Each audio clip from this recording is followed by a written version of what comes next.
जल्दी काम कर। तारा पता नहीं खे हमार पापा आवत। बाप रे बाप सीन बताव हमार से उठी हल्का धरैले बड़ू हाथवा में ताकत का बड़ू काम कर। देखो सब अभी काम पड़ले बड़ू अभी पकौड़ी कौड़ी छाने के बड़ू पापा जी तो के देख लो का करत ऐसे अभी से कामे करत रहीसा। पानियो नहीं खिलाई दा तारे से नहीं खेता हम ही करता नहीं लावा छोड़ तो हम करते ना माने कैसे करता रू बताओ कबे ले बैठल बाड़ू कहता करता नहीं तो हमेशा ऐसे ही करेलू तो इतना टेंशन का लेता है हो जाए ना तो ला हो जाई तो कर हम आवत नहीं ठीक हो जा। ला पानी लेके आ गई जल्दी से सिलवा धो के पीस हई हरियर का धनिया बा दे तन तोहर के ये तो आजकल बढ़िया लगी। ठीक बात नहीं पीसे कर धर आउ बर्तनिया मान दे लड़ू ना काहे ना मंज लड़ू बताओ बर्तनिया ना मंजबू तो कैसे बनाई तो इतना हबड़ात का बानी हो जाए ना कैसे हो जाए बताओ अभी बर्तन ना मंजलू और राख तारा के फेंके कलाई कहियन बाबूजी के देख लो बताओ अलाई नहीं हम काम करो तड़ू तर तनको बुझा तड़ू तो करते ना बने अब कितना करी बतावा लागत के वही पे झूल जेबू तो बढ़िया से पीस। हे भगवान का माई बाबू सिखैले बनन हमें तो पते नहीं खे एगो शुद्ध से काम नहीं खे होते ढंग से मसाला पीसे कनी वैसा ही बर्तन मांजे कनी वैसा ही का हम सिखाए वैसे ना हम तो करते बानी अब धीरे धीरे नो ये के पास सब तो काम ना हो जाए ना तो ठीक बात कर बहस मत कर हम जाता नहीं ठीक बजा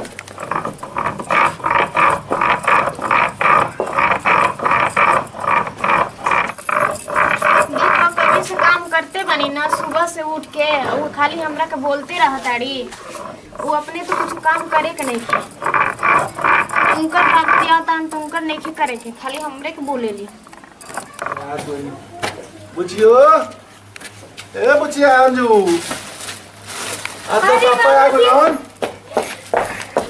बोला तो नहीं पापा खुश रहो बेटा अगर पता इतना देर कैसे देर करते जानता रहूं देर कहां भइल गाड़ी जाम में धरा गेले छ अच्छा बताओ इतना वेट कर दे पापा मैं जल्दी से अब आप पकौड़ी छलने बनी से अरे हम जानते नहीं कि लड़की हमारा जाई तो बहुत सेवा कर ले हमार चलो पापा बैठा हां बेटा चल प्रणाम पापा खुश रह बेटा ठीक बात जानू हां ठीक बनी जा हां दोनों जन ठीक बात जानू हां ठीक है हां मिलजुल कर रहनी बेटा अब पापा तू टेंशन मत ठीक है तू पानी लेके आवा हम बैठा दें पापा के ठीक बजा चलो ना पापा दूरी पर खड़ा बड़ा चलाओ बैठा लागी बना बुझिया हां पापा का करी कहिए से कहत इन पंखा लगावे के तो कैसे कैसे तो कहत कल पंखा लगैले अच्छा बताओ अब पूछे ठीक ठाक बाड़ू नु हां पापा सब ठीक बाड़ू एगो हाउ वाइट बिया के जन कैसन ना घर के खाली देखो तो कुछ काम नहीं खे करत बाप रे बाप सुबह से उठत तनी खटिए से उठ के सारा काम संभालत तनी काने बेड़ हो ज्यादा पानी कर दो छूछे पानी मेरे पापा के लेके आओ तनी मीठा ना रहे घर में हां बाल आवत नहीं बाल आवत ये खाली पानी रही है एक बार मीठा लइया जा देखो पानी लेके आओ कम से कम जोन कहत तरी कहल कोई करो इनकर नहीं बुझावत पहले तो हां हम तो करबे करेला सुबह से काम ही करत रहिला बाकी भूखत रहेली हमेशा हम तो मानते नहीं बाबूजी हनी अच्छा जाने मुंह मत लड़ावा ठीक बा मेहमान होई हम ते तरी बिना पानी देबू खाली मीठा ना देबू तो का कहम शिकायत होई हम तो बाबूजी बन पी ले तनी कोई जोने देबू तो काहे के अभी पापा पानी मत पिया ना रख जा आया बोले पानी लेके आवा ठीक बोले के अरे पापा हम का कहीं हमरे कुछ क्या करबू हमारा लड़की सब जितना काम करनी ऊपर से कमजोर दिमाग के लड़की भी है ठीक नु तारा कुछ ना कहनी काम कम कहनी हां पापा हम कहां काम करी ना हम तो आराम करी ना देखो हम नहीं खाली पानी लेके देते पापा दो मना कटवा देबो का ना ना अरे बेटी काहे के आई बड़ा पहले सारी ले ले तारा की सारी? आई ले लेवानी अरे बाप रे जैसे हम बेटा जब आई ना तारा के नु और रोज हम फोन करी ना नु तो मतलब कि कैसन बिया कैसन ना कौन चीज के तार भगवान कमी दिल बा हो बियाह शादी तारे से घर में कइले बानी कि भगवान कोनो चीज कमी नहीं कर रहे थे थोड़े बियाह कइले बानी सब काम के कइले बानी बताओ ओकर बाबूजी एगो आवेला ना तो भले बड़ी चतुर है पापा अपन ना बाबूजी के मिठाई देबे हई देबे हो हमार बाप के कैसे करत है लाइलू हो हां अरे जल्दी पानी लाओ पापा के ओकरा सुनातो न कि बहिरो हो ओए हे दादा ई तू चीनी हमारे पापा के लाके दे तारू ये रखे कई रहे घर में तो अरे सुन रही का कलू खा गेलू का अपने लाई नहीं तो रुए तो अपन घर में रख ले रही हम रख अच्छा, बना सुना जाए तो दे झगड़ा ये मत करो। भगवान बताओ हमारे सुना बाप सुना झगड़ा मत करो ज्यादा हम जोन बात हम पी ले तो नहीं का करबो एगो उसे भूल गया ज्यादा हम ही न दूसर ना नु बापे नु दुनिया की इज्जत थोड़े हम बनी अपन आवे तो तहारा पापा ही है ना तो चीनी दे बड़ू ना हम चाय पत्ती उनका के दे ना का बाड़ू दे देलू पानी ना हिला लेके जा पकड़ी तनी गरम कर दी है ठीक आवा तनी ठीक बा हमेशा देखा था ठीक बा सब था एकदम बुद्धि नहीं थी बुद्धि रखे बड़का बुद्धि ऐसे करा भीतरे घई थी ना घुआ गई की या जाए तो खूब खटनियो करेगा तारा ना खटनी बताओ काम कराओ तुरंत खूब गुड़ दबाओ लेता है उ का हमर गोड़ दबाई ओका देह में जान बढ़ुए कभी कहीं ना तन सा कल पापा पूछा जाने इतना कपार दर्द करते हैं कोनी थोड़े से कपार दबा देवे के उ काहे के कपार दबावे लागे ना कि हम सब ये जाए तो बेटी सुनो अपना हमारा औकात बानू कि तारा के हम अपना घरे बैठा के जिंदगी निभा दे भगवान बहुत कौन चीज दिमागी। कम दे। खुश रहे कब नहीं है अरे आई तो बोला होई कुछ 10 मिनट बैठी बैठी तब कहीं और सब समाचार अरे हमारा तो समाचार ठीक है बा अपने बताई ठीक है बानी नू। बा? हाँ ना ठीक बा अपन सुनाई ठीक रहले नु चली तनी बुचिया के घुमले ढेर दिन हो रहे आइला ना ना जरूरी बा घुमल तब हम गोवा में ना नु रह रही नी मन में लड्डू फूटत होई काम मन क्या में कहत रही मत अरे अरे चुप रह ना का हमरा से लागल बा बात करम ठीक बा जाई त तनी हम जाई बैठल का नहीं तनी मुर्गा उर्गा लेके आई मुर्गा बना दी बाबूजी खा ले अरे पागल है अरे का ए मुर्गा मोरो गइल बा कहत रहे के मुर्गा ले दे कौन हो गइल बड़ुए हां हां बेटा जब मुर्गा- वाह, बाबूजी सुबह ऐसा हो से गया मुर्गा बेटा। ना ना ना बेटा मुर्गा तनी मुर्गा शांति बन से बतियाव मुर्गा सही ना बात आई कहत नहीं है। मछली आई जब हमर पापा ने त चाहे नटंकी रहेला नौटंकी नहीं छे पागल हम मछली ले के फेर में बानी मछली नहीं मुर्गा आई ना वो क्या हुआ कल पानी बूढ़ा भैया के ससुर मुर्गा ना हुआ खैला करो बाबूजी आओ हाँ अब मछली जाते नहीं बाजार से ले आवे अब हमारा खियाए वो तोरा का चिंता बा का खियाए ना खियाए हमरा के टेंशन जाई ना। बा टेंशन बा ना, बनाए के बा खियाई का खाना ना हमरा। करब जे खाए खातिर ना मारा बेटा ये सही करत रहे लेकिन हम सही जरूर एक उड़ा करे करे करे ले बुझात नहीं खेती पानी ना दीजिए, चुप रह तू बोला ना जला अपना जाए तो हम जा तली सुनी ना अब जाए ना होगा जोन की जाए तो ले अरे जी का ये मेहरा वो तो ना पूछ के कोई जला मैं के साथ अपना खत्म है यार और सही बोल रहा रे अरे रो भाई वो तो पापा तो ढेर चढ़ा लगा जाई जाई केहू चोरा केहू चढ़ा लो। केहू के अब बाबू जरा जान करे हालल चढ़ाई ना हमर पापा आइल बड़न चढ़ाई ना पूरा गांव जमाना के जमाना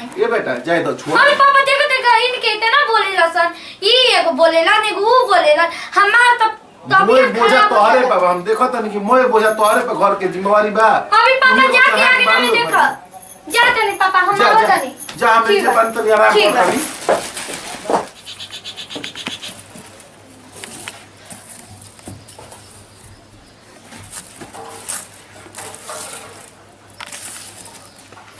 काने बहु सारे लौकते नहीं हाँ बोली अइला सा एमे लइल बन सब्जियो कटहरो बा हरियर मरचो बा हरदियो बा आ 3.5 किलो मछली ले ले बानी एकरा के ढंग से बना देवे के बा बना देवे कहीं भाभी आ राउर बाबू जाइल बनी नु ना अभी तो नहीं खेल बोल ले रही कि आई अभी वहां से नहीं आइल ना, अच्छा तो आइबे करब आ खूब ढंग से बना के खिया देवे के बा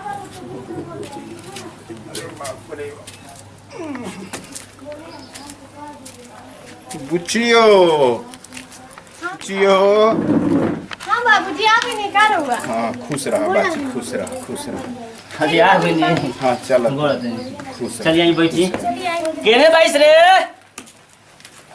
तो लौकता नहीं के इधर अरे काने बड़े रे चल चलिए ना बैठाई ना हाँ बाबूजी हाँ चल घूम अरे कहाँ भी तो बुझाता नहीं के काने बड़े से हम लेके आवत बाबूजी नहीं आई बार ना बैठा लो ये पानी उन्हें लेके हम आवत नहीं ठीक बा चली बाबूजी बैठी चल बाची मम्मी जी ठीक बढ़िया ना हाँ हो बुचिया सब ठीके बा कल अड़ी तहार माई की जाई तनी बुचिया के यहाँ ले घूमी आई अब जानते बाड़ू पैदल आवे में देरी हो गइल आ उहे घामो हो गइल हो तो कल हनी की रास्तवा में दतईन तोड़ के मुंह धोते चली हाँ आ बुचिया कि यहाँ पानी पीढ़ा कर ले माई कुछ तहार सामान देला हड़ी आ एमे का लुगा बा पाटा दीदी? बा आ उ छोटकियो के बा जानबे कर लोग गरीब बाई जा बेटी बाकी हमनी के दू किस्म ना करे नी जा ओकरो के दे दी हा आ मिल बेफर के रहेलु जानू हाँ बाबूजी मिल व्यवहार के रहेली जाए द का करबू देख हमनी के गरीब आदमी बड़ घर के हिया दूगो बातों कहेले तो अंगेज लिहनी आ मिल जुल के रहनी घर परिवार अब तो घर बर देखते बाड़ू कि इतना बड़ घर बा तहार नसीब ऐसन रहे कि ये घर में बियाह हो गई वहाँ के कर में धर में हाँ इहे बा बाबूजी पर बुचिया तनी पानी ले तू तो खुला कह लेती हाँ बाबूजी जाते हैं, पानी लाओ तो हाँ, ले पैसे आओ। लाओ तो। ले आओ पापा हाँ बेटा का करता रहा अभी तक ले बैठल रहा घूमे का निकल रहा कहाँ जाइए अकेले हम गाँव में घूमे हाँ उन्हीं के बुझा लोगे उन्हीं के कुछ ना बुझाई कि हाँ हमारे पापा वाला ना तो देखबा तो बिस्मात जाला सन उन्हीं के आ जाए दो दूसरा के शिकायत कर ले का बा तू ठीक बारू कर द जेकर गलती सही भगवान जे करला वो देखे बन हम पापा थोड़े हम शिकायत करता नहीं केहू के तू बेटा शिकायत चाहे करबू हम शिकायत कर लेबे नहीं कबो कि शिकायत करम जौन हमार दुश्मन भले शिकायत करते सन हम काहे के शिकायत करे जाई अरे सुनो अनिका तो तू हो के आवतन भाई जी हम कहत रहे हाँ तू सुना तड़ा हुआ के बैठल बाड़न आइल बड़न हम ना गइल नहीं गोड़ उड़ लगे ज्यादा संस्कार ना भेट भूला जाला गोड़ लगी जाला संस्कार के ना बतावा तू तो गई बोलबो कइला रहा कि ठीक बा वो बोले या कि हाँ आ जाए तो तारा जो मन बानू तो सुनो ओकरा की अलग कर दो अभी ये करबे करम हम सोचते थे इनके ओकरे का अलग ही कर देंगे जब काम वो अपन बनाई खाई हम अपन बनाई खाई सब उहे के कमाई लगाता वो अपन धरता है चोरा के ने हैं हाँ वो कहता रहा ना कि सीधा भी या दिमाग के तनी एथु का कहल जाला हमर ना आवेला इंग्लिश हम का बताई बाग बाबा तू तो सही रे वाला हमारे के का हो तो हसन तो बाबू से हसन तो दोसर भाई या हाँ तो वो जानता रहा वो इतना तेज है ना ये गो रुपया उठा के रख दे वाले तो वही में भलाई बा ओकरा की अलगे कर दे अब उहे ज्यादा कर ढेर बोली नु तो जोन होई तो हम देख ले धके दू हाथ दे दी तू तो जानते हो ना कि हम स्कूल में जाते ही तो लड़ाई में कितना आगे रहते हैं उनका के ताज बताइए दे आऊ सुना ना आऊ का तो कहत रही पाउन की मुंह धोते उनसे लोन को खाए खा के नहीं लोन का ना ओकरे घरे खाए के बढ़ खाई नहीं, गए लोग आई सुबह जाओ जी ये के से बकरो मुंह हिलाओ रगड़ चली चली। लोगे तू टेंशन मत लो अब तो ओकरे के हम देख अकेले हो लेंगे रे आई तो बराबर तो डांटते रहती है हमारा के मर लड़की के हमरा देखी काहे ऐसे बोलते हैं हमेशा लड़की खिसिया रहती है काहे का दिक्कत काहे ऐसे होता है क्या दिक्कत बा हैं माने उहे घर में सब काम कर ले हम लोग आइल भाई तो ना आइल जे तो ना करी का अच्छा रो देखी अब ठीक काम नहीं क्या हो का करे तारू अभी तो बनाते बने का बनाओ तारू कैसे तू बनाओ तारू मछली दिले रही तो बनावा तो नहीं बनावे खातिर। बाप से बात हो गई रे कबे से बैठ के बात कर तारू तो तू ऐसे काहे बोला तारू तू ना अपन बाबूजी से बात कैलू हा बात कइला तो तू ना बना सकत हो बतावा खाना अभी तक ले तू खाना नहीं को बनैला हमर बाप के ले जाके दे तारू चीनी दे तारू पानी पिए के तो तू कौन जाके केहू के देलू हा तू तो अपना से तो ना लालू ना तो फेंक दम सीढ़िया पर से ज्यादा हमरा से बोलू तो तहार बहुत झाड़ सानी ठीक बा अपना सा का कर लेबू तो तू का करबो अपन काम छोड़ नहीं के देखो रहा छोट बार सा हट काम देखी बतावा है के का का बात सरे रात सच्ची में काम अच्छे लगा सर तारा से एगो काम आई बतावा मछली है ये मछली ले जाके धो तो तू ही काम करेलू तो धो ना सकत रहू तो बिगलू अरे ज्यादा जवान मत लड़ाओ समझ लू तू लड़ाओ। जितना बारू उतने में रह तू लड़ाओ तो हम नहीं खिलाओ ठीक का है करे के लड़ाई नहीं का दुख दे रही हो जब से हमार पापा आइल बा तब से ही ना नटंकी पसार के रख ले भी ये औरत तो तू कौन काम करता हम तो कबे से करते बानी बुझाते के का कइल बड़ू और ना राख फेकल बे ना बर्तन धोइल बा ना कपड़ा फिसल तो कौन काम कर बड़ू तू का कइलू बाहर तोड़ देलू का हमारा में मत मिल हमरा में कब मिलबो ना करबू बड़ घर के हो अपना खातिर ठीक बा हम छोट घर के ही अपना खातिर छोट घर के हरू ना तो छोटे घर है के दिन काले के फोन आवत गया अभी दिमाग त हमर घुमल बा ले जाई मोबाइल न तो पटक पटक फोन आ ज्यादा का बोलत हरु हाथ छो हाथ पकड़ तू बड़ छोट हो छोट के जैसा रहा ठीक बा तो बड़ हो तो का मारबू का तो तू मारबो छोटे हो तो ज्यादा मत बोलो देख तू गरीब घर के बाड़ू हम अमीर घर के बनी, हम पढ़ल लिखल बनी। हमार बाप ना बुद्धि संस्कार सब दे के भेजले बड़न। तानी ना गंवार कहीं के बताओ ना, हमार बाबूजी अइले हां तो तू ना गइलू हां काहे? जाके करबू कि करबू हमरा से बहस से? तो तू करे गइलू ना तो जा कर तू ना करबू ना, जाके तू अपन कर। नैहर के लोलार हरु तू। ऐसे गरीब घर के थोड़े आनी, अमीर घर के हनी बुझाई ले। जाए तो हम गरीबे घर के हनी। गरीब घर का रहो तो गरीबे नहीं अरे का रहो। हालत करे अमीर बड़ा बने रे? के कोशिश अरे! मत करो।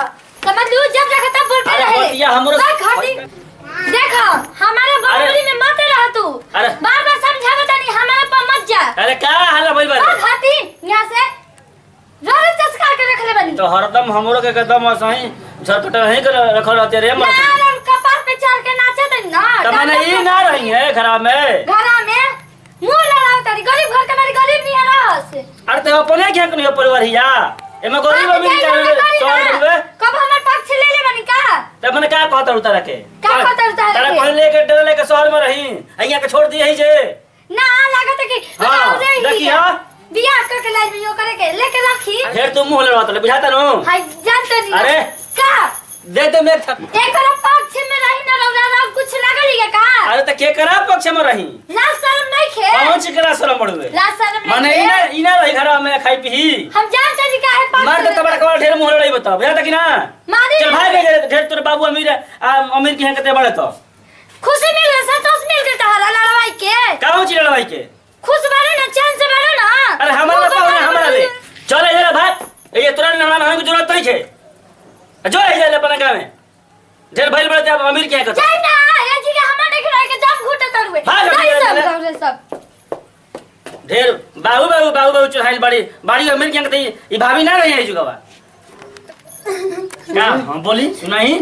तो मार तन्नू तो ठीक बार के एकरे के राखी संगे राखी। माने का है ना? अच्छा सुन बात सुनी हमरो। गाँव लेके जाता मान ली कि भैया गोइल बड़न बा हर कहि के हमरा के कि बबुआ देखत रहे। हाँ भैया कहले बन के हाँ। लेके घर में रही है।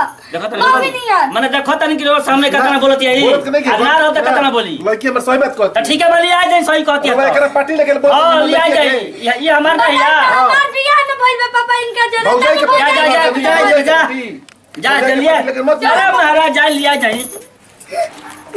मारी मत ये महाराज मारत भौजाई नहीं के थी। पार्टी लेके लड़की के हमरा मत बोली जल्दी। अच्छा का है ना भौजाई के पाटिल नहीं हो तो घर ही कि नहीं या।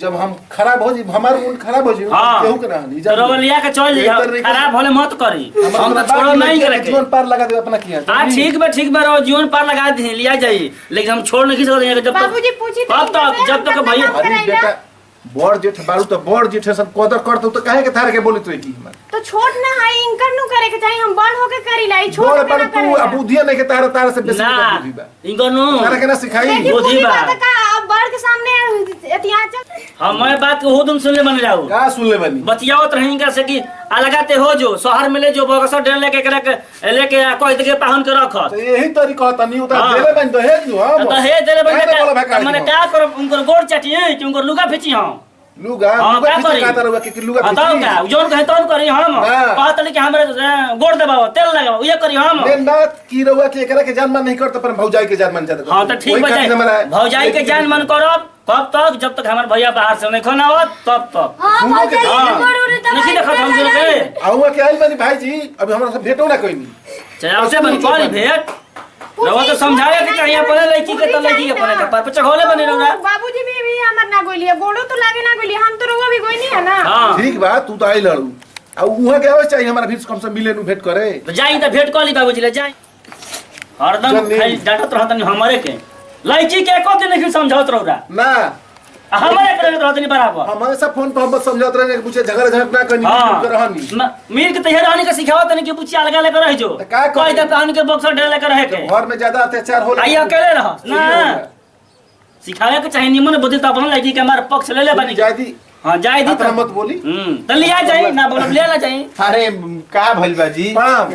खुश रही प्रणाम का भइल बा बेटी काहे खातिर सब हल्ला गुला भइल बा अरे बताई कहीं का कहता नहीं मिलजुल के दोनों जन नहीं जा रहत हमार लड़की मैं काम करतिया आई बड़ दाई माने बुद्धियो विचार इनका रखे कि हमारा लड़की कैसे रखे के चाहिए कैसे देखी भाई जी रौरा बेशक रुपया पैसा में हमारा से अधिका बानी 4 गुना 12 गुना बानी लेकिन हमनियों के गरीब घर के बाइन जा, लेकिन हमनियों में संस्कार भरल बा। संस्कार रहते ये हाल होई तो रौरा देखी जैसे अपना रौरा अपना बेटी के कहतानी, अब देखी हमरो एगो लड़की है कि गाय ऐसन खड़ा बिया, और रौरा अपना लड़किया के देखी ए मैं तो गाय ऐसन घोई के भीतर है, तो भीतर रौरा तो बाप हो के परिवार के एक संगे चले बने के कहां से सिखाई। हम सुनी जी, चुप रही।